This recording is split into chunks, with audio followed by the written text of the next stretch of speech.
Hello, welcome to Yates Makes. So I've been jelly printing for a while, some of you will know because I've been posting a few videos, and I've found that as much as I'm enjoying it, it was creating quite a lot of scrap or waste. So I was accumulating a big old pile and thought, wow, this is bugging me, what can I do with it? So this is what I've come up with, using your waste jelly prints as a starting point for a tiled pattern. Now I think it's worth saying at the start of this project I had no idea where I was going in terms of scale. I just wanted to see how the scrap jelly prints would look as tiles, so I cut a 14cm square piece of mount board out to use as a template, then just cut a load of tiles out of some of my scrap. I then designed this little tessellating design based on an Amish quilt design, and graphite on the back, secured it to the secured it to the back of one of my tiles with some masking tape, and then used a ruler and a pencil just to transfer that design onto the back of my tile. So here I go now, transferring. Obviously when I remove my drawing template, there'll be an impression left, as you can see. So then I just stacked up a few on top of each other, got my knife, my cutting mat and my ruler, and just cut through the whole stack until I had nothing left, giving me a load of pieces that I could then just really quickly mess around with, collage together to get a feel for how this might look, and decided it was a winner. Okay, I got a lovely email from a lady called Lucy Murray, and it's made me stop and think about how I put these videos together.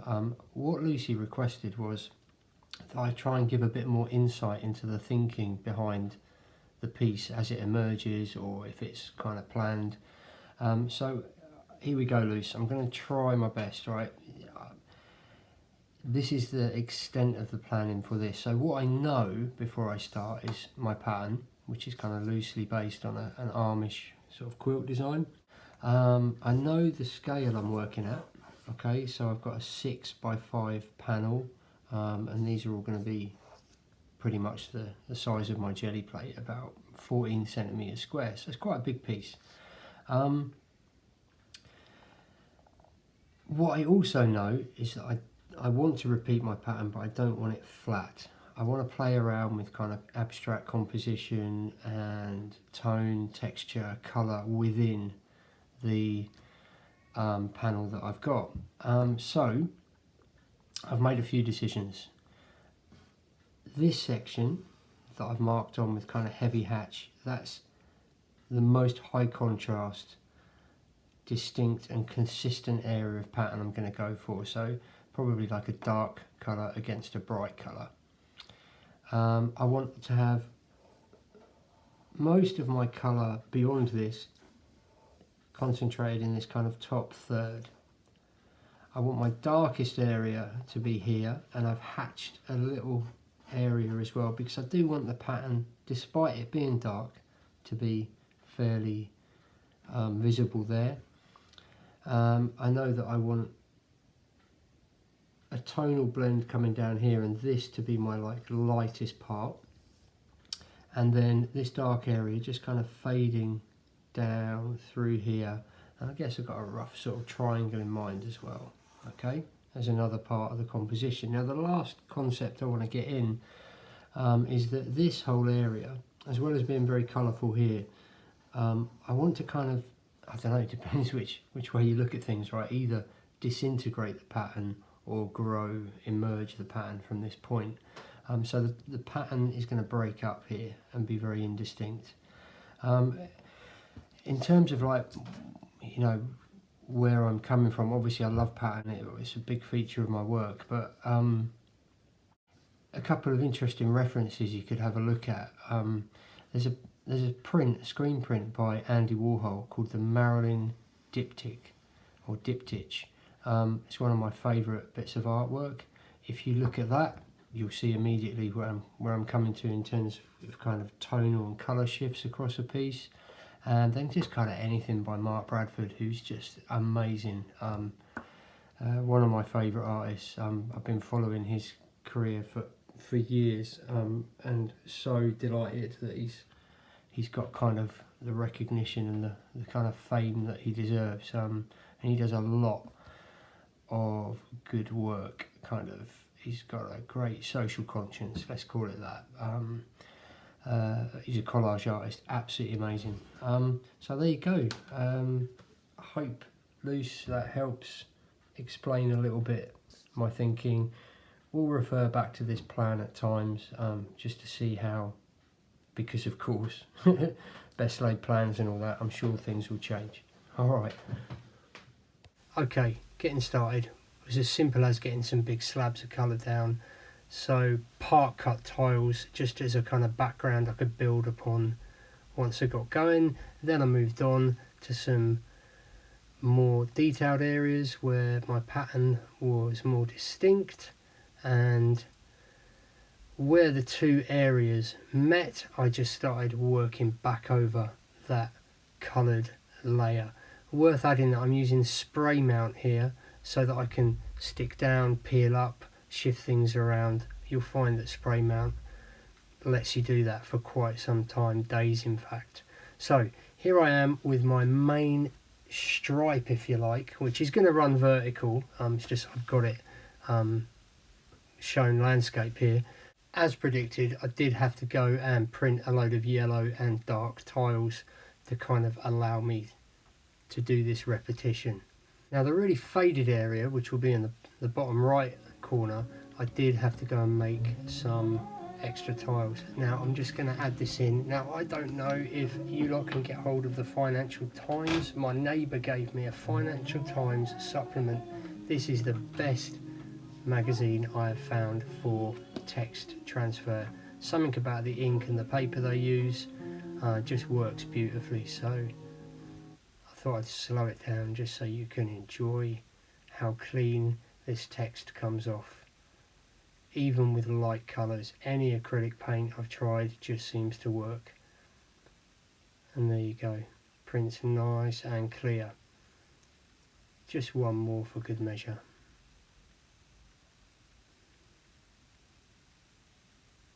Okay, pull that print off, you can see how well the text comes up. So this area that I want really faded, I took a different strategy. Each tile I cut up again into my pattern using my transfer, but then I just rearranged the one tile without mixing between different tiles, just to keep it quite muted, quite flat.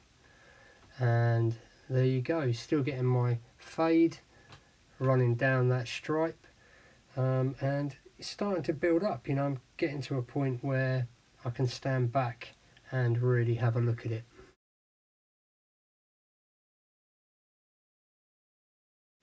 Okay, I'm really close to finishing now, so normally what I do is get as far away from this bit of work as possible and just try and blur my vision a bit, just to see how the colour and the tone are kind of distributed across the piece. That's quite hard to communicate in a video, so this is my next best solution, right? So I've photographed it for you, and I will try and just crop it down a little so we don't have any of the background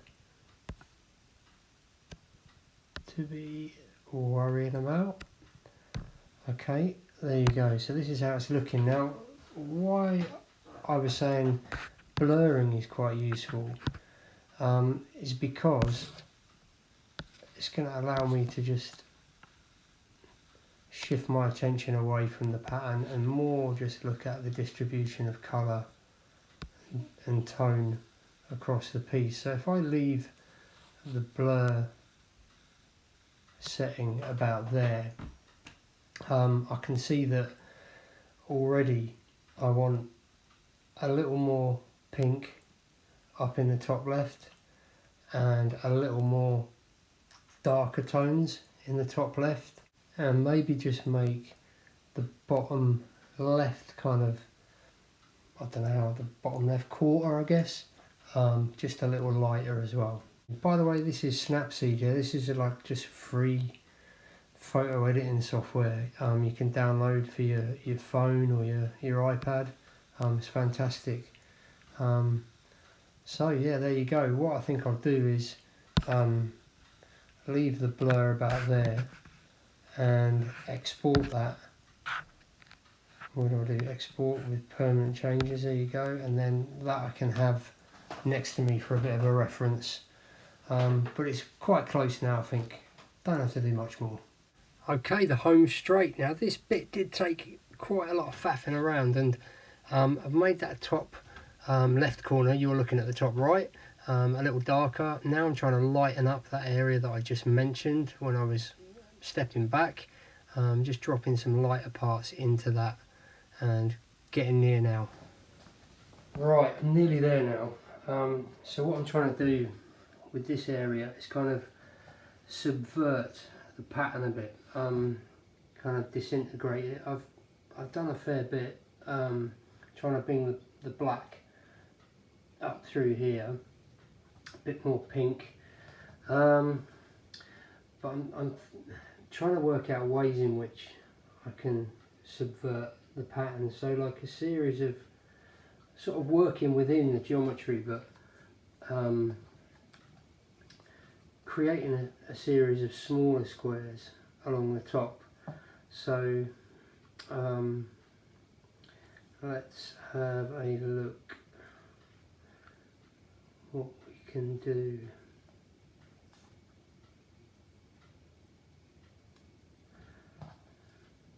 So that's going to give me a square there.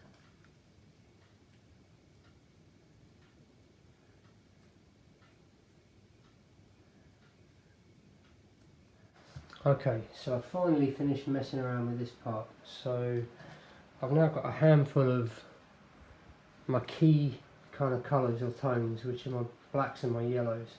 I'm just going to try and place a few around, tie a few areas together.